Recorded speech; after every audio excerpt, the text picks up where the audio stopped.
ಇನ್ನು ಬಣ ಬಡಿದಾಟಕ್ಕೆ ತಾತ್ಕಾಲಿಕವಾಗಿ ಬ್ರೇಕ್ ಹಾಕಿದ ಹೈಕಮಾಂಡ್. ಬ್ರೇಕ್ಫಾಸ್ಟ್ ಮೀಟಿಂಗ್ ಮೂಲಕವಾಗಿ ಬಣಗಳಲ್ಲಿ ಎಚ್ಚರಿಕೆಯನ್ನ ಕೊಡುವಂತಹ ಕೆಲಸವನ್ನ ಮಾಡಿದ್ರು. ಸಿಎಂ ಮತ್ತು ಡಿಸಿಎಂ ಬಣಗಳಿಂದ ಸರ್ಕಾರ ಮತ್ತು ಪಕ್ಷಕ್ಕೆ ಹೊಡೆತ ಬೀಳ್ತಾ ಇತ್ತು. ಸಿಎಂ ಮತ್ತು ಡಿಸಿಎಂಗೆ ಇದೇ ಕಾರಣಕ್ಕಾಗಿ ಉಪಹಾರ ಕೂಟವನ್ನ ಆಯೋಜನೆ ಮಾಡೋದಕ್ಕೆ ತಾಕೀತನ್ನ ಮಾಡಿದ್ರು. ಗುಂಪುಗಾರಿಕೆ ತಡೆಯೋ ಉದ್ದೇಶದಿಂದ ಬ್ರೇಕ್ಫಾಸ್ಟ್ ಮೀಟಿಂಗ್ ಅನ್ನ ಆಯೋಜನೆ ಮಾಡಲಾಗಿತ್ತು. ಒಂದು ವೇಳೆ ಇದೇ ರೀತಿಯಾಗಿ ಏನಾದರೂ ಮುಂದುವರೆದಿದ್ದೆ ಆದ್ರೆ, ಅಂದ್ರೆ ಇಬ್ಬರು ನಾಯಕರುಗಳ ಬಣ ಬಡಿದಾಟ ಮುಂದುವರೆದಿದ್ದೆ ಆದ್ರೆ ನೇರವಾಗಿ ಡ್ಯಾಮೇಜ್ ಆಗ್ತಾ ಇರುವಂತದ್ದು ಪಕ್ಷಕ್ಕಾಗ್ತಾ ಇತ್ತು. ಎರಡನೇದಾಗಿ ಸರ್ಕಾರದ ಮೇಲೆ ಪರಿಣಾಮವನ್ನ ಬೀರ್ತಾ ಇತ್ತು. ಈ ಬಗ್ಗೆ ಹೆಚ್ಚಿನ ಮಾಹಿತಿಯನ್ನು ನಮ್ಮ ಪ್ರತಿನಿಧಿ ಮಂಜುನಾಥ್ ಕೊಡ್ತಾರೆ. ಮಂಜುನಾಥ್, ಇಲ್ಲಿ ಬಹಳಷ್ಟು ಇಂಪಾರ್ಟೆಂಟ್ ವಿಚಾರ ಏನು ಅಂದ್ರೆ, ಇಬ್ಬರು ನಾಯಕರುಗಳು ಒಂದು ವೇಳೆ ಏನಾದರೂ ಬಣ ಬಡಿದಾಟದಲ್ಲಿ ಮುಂದುವರೆದಿದ್ದೆ ಆದ್ರೆ ನೇರವಾಗಿ ಪಕ್ಷಕ್ಕೆ ಡ್ಯಾಮೇಜ್ ಬೀಳುತ್ತೆ. ಯಾಕಂದ್ರೆ ಇಡೀ ದೇಶದಲ್ಲಿ ಅತಿ ದೊಡ್ಡ ಕಾಂಗ್ರೆಸ್ ಅಧಿಕಾರ ಇರುವಂತಹ ಏನಂದ್ರೆ ರಾಜ್ಯ ಅಂದ್ರೆ ಅದು ಕರ್ನಾಟಕ. ಕರ್ನಾಟಕದಲ್ಲೇ ಪಕ್ಷಕ್ಕೆ ಏನಾದರೂ ಡ್ಯಾಮೇಜ್ ಆದ್ರೆ ದೇಶದಲ್ಲಿ ರಾಂಗ್ ಮೆಸೇಜ್ ಪಾಸ್ ಆಗುತ್ತೆ ಅನ್ನುವಂತಹ ಕಾರಣಕ್ಕಾಗಿ ಕಾಂಗ್ರೆಸ್ ಹೈಕಮಾಂಡ್ ಬ್ರೇಕ್ಫಾಸ್ಟ್ ಮೀಟಿಂಗ್ ಆಯೋಜನೆ ಮಾಡೋದಕ್ಕೆ ತಾಕೀತನ್ನ ಕೊಡ್ತಾ. ಖಂಡಿತವಾಗಿ ಜಗದೀಶ್, ರಾಜ್ಯ ರಾಜಕಾರಣದಲ್ಲಿ ಅದರಲ್ಲೂ ಕೂಡ ಸಿಎಂ ಸಿದ್ದರಾಮಯ್ಯ ಮತ್ತು ಡಿ.ಕೆ. ಶಿವಕುಮಾರ್ ನಡುವಿನ ಕುರ್ಚಿ ಕಾಳಗ ಸಾಕಷ್ಟು ತಾರಕಕ್ಕೆ ಇರುತ್ತು.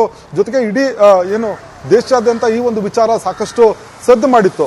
ಯಾಕಂದ್ರೆ ಒಂದ್ ಕಡೆ ಸಿಎಂ ಬಣದ ಸಚಿವರು ಪದೇ ಪದೇ ಸಭೆಯನ್ನು ಮಾಡುವಂಥದ್ದು, ಜೊತೆಗೆ ಸಿದ್ದರಾಮಯ್ಯ ಅವರು 5 ವರ್ಷಗಳ ಕಾಲ ಮುಖ್ಯಮಂತ್ರಿ ಆಗಿರ್ತಾರೆ ಅನ್ನೋ ಮಾತನ್ನ ಹೇಳ್ತಾ ಬರ್ತಾ ಇರುವಂತದ್ದು. ಜೊತೆಗೆ ಇನ್ನೊಂದ್ ಕಡೆ ಡಿ.ಕೆ. ಶಿವಕುಮಾರ್ ಆಪ್ತ ಶಾಸಕರು ದೆಹಲಿಗೆ ತೆರಳುವಂಥದ್ದು, ಜೊತೆಗೆ ದೆಹಲಿಯಲ್ಲಿ ಹೈಕಮಾಂಡ್ ನಾಯಕರನ್ನ ಭೇಟಿ ಮಾಡಿ ಜೊತೆಗೆ ಒಂದಷ್ಟು ಸಭೆಗಳನ್ನ ಮಾಡುವ ಮುಖಾಂತರ ಪಕ್ಷದಲ್ಲಿ ಎಲ್ಲವೂ ಸರಿ ಇಲ್ಲ ಅನ್ನೋ ಒಂದು ಗೊಂದಲದ ವಾತಾವರಣವನ್ನು ಸೃಷ್ಟಿ ಮಾಡಿದ್ರು. ಇದರಿಂದ ಹೈಕಮಾಂಡ್ ಮುಂದಾಗುವಂತ ಅನಾಹುತಗಳೇನಿತ್ತು ಅದನ್ನ ಮನಗೊಂಡಿತ್ತು. ಆ ಹಿನ್ನೆಲೆಯಲ್ಲಿ ಸಿಎಂ ಸಿದ್ದರಾಮಯ್ಯ ಮತ್ತೆ ಡಿ.ಕೆ. ಶಿವಕುಮಾರ್ ಅವರಿಗೆ ನೇರವಾಗಿ ಒಂದು ಸಂದೇಶವನ್ನು ರವಾನೆ ಮಾಡಿ ಇಬ್ಬರು ಕೂಡ ಬ್ರೇಕ್ಫಾಸ್ಟ್ ಮೀಟಿಂಗ್ ಮಾಡಿ ತಾವಿಬ್ಬರು ಕೂಡ ಒಟ್ಟಾಗಿದ್ದೇವೆ ಅನ್ನೋ ಒಂದು ಸಂದೇಶವನ್ನು ರವಾನೆ ಮಾಡಬೇಕು ಅನ್ನೋ ಒಂದು ತಾಕೀತ್ ಮಾಡ್ತು. ಯಾಕಂದ್ರೆ ಈ ಒಂದು ಬಣ ಬಡಿದಾಟದಿಂದ ರಾಜ್ಯ ಸರ್ಕಾರಕ್ಕೆ ಈಗಾಗಲೇ ಗ್ಯಾರಂಟಿಗಳ ಮುಖಾಂತರ ಸಾಕಷ್ಟು ಖ್ಯಾತಿಯನ್ನು ಪಡೆದಿದ್ರು ಕೂಡ ಈ ಒಂದು ಬಣ ಬಡಿದಾಟ ಡ್ಯಾಮೇಜ್ ತರುವಂತ ಸಾಧ್ಯತೆ ಇತ್ತು. ಜೊತೆಗೆ ಕಾಂಗ್ರೆಸ್ ಪಕ್ಷಕ್ಕೂ ಕೂಡ ದೇಶದಲ್ಲಿ ಇರುವಂತ ಏಕೈಕ ಅಂದ್ರೆ ದೊಡ್ಡ ರಾಜ್ಯಗಳಲ್ಲಿರುವಂತಹ ಏಕೈಕ ಸರ್ಕಾರ ಕಾಂಗ್ರೆಸ್. ಜೊತೆಗೆ ಈ ಒಂದು ಕರ್ನಾಟಕದಿಂದಲೇ ಕೂಡ ಹಲವಾರು ಸಂದೇಶಗಳನ್ನು ಕೊಡುವಂತ ಕೆಲಸವನ್ನ ಕಾಂಗ್ರೆಸ್ ಮಾಡ್ತಾ ಇತ್ತು.